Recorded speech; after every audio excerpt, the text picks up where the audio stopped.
Let me ask you a question. Did you notice the costumes in Devdas? Or that bleak, ominous light in Pyasa?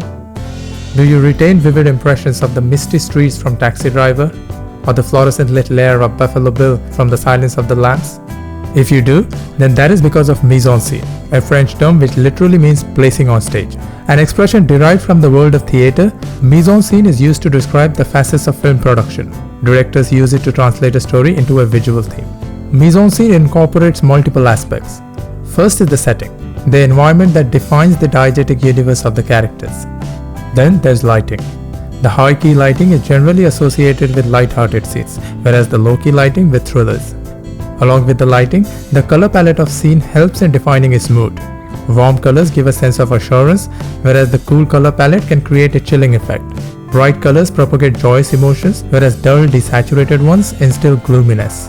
The placing of actors in the frame also plays a big role. Is the character towering over the camera to dominate the frame, or is he placed in an uncomfortable situation? These are some of the facets that, when weaved together intricately, defines mise en scène. Let's take two frames from Imtiaz Ali's Rockstar to understand how mise en scène plays a major role in visual storytelling. Both the scenes involve Jordan and Ustad Jamil Khan. These also happen to be the only two scenes where the two characters appear in the same frame. Let's look at this scene first. This scene occurs at 64 minutes into the film. All this while, we witness Jordan getting intimate with Heer, get thrown out of his house and find shelter in Dargah. Then he gets a call from Platinum Music only to squander the opportunity. This is where Jordan meets Ustad Jamil Khan for the first time, who hands him his first break. By the time we reach this point in the film, Jordan has established himself as a successful and a famous musician. But his personal life has taken a lot of beating. He finds Heer after a long time only to get separated with a broken heart. He then ends up in jail and builds a violent public persona. So how can we learn about the intricacies of the character and the character arc through studying these two frames? Look at the setting of this scene.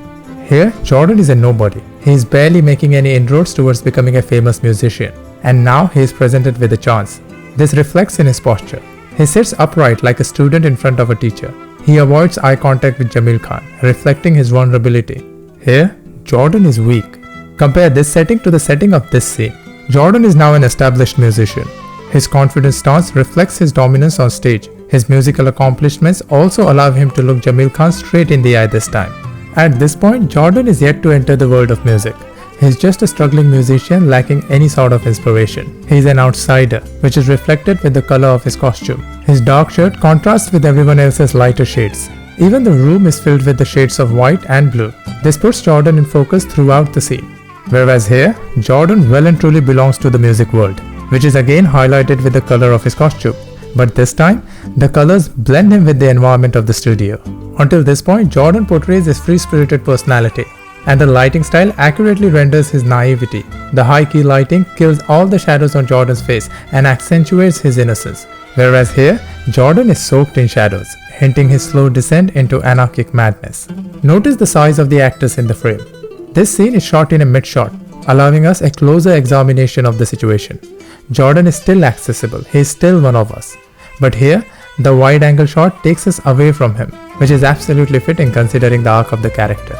Another interesting thing to note is the position of the characters with respect to the point of view from which the shot is taken. This shot is from the point of view of Dhingra, the business head of Platinum Music. From this point of view, Jordan occupies the left part of the frame, and Jamil Khan, who's the star of the company at this point, occupies the right side. But for this scene, they swap positions as Jordan has now become the new face of the company. By using simple cinematic tools like lighting, production design, shot compositions and colors, Imtiaz Ali has added a visual richness to Rockstar. And this is what elevates this film to a level where it is more than just an expensive exercise with actors uttering dialogues to tell a story. If you like this exercise, then try to do it with other films as well. And if you are a film student, then remember that a movie consists of multiple sequences. Each of those sequences consists multiple scenes. Each scene contains multiple shots. Each shot has multiple frames. And as Scorsese has said, cinema is a matter of what's in the frame and what's out.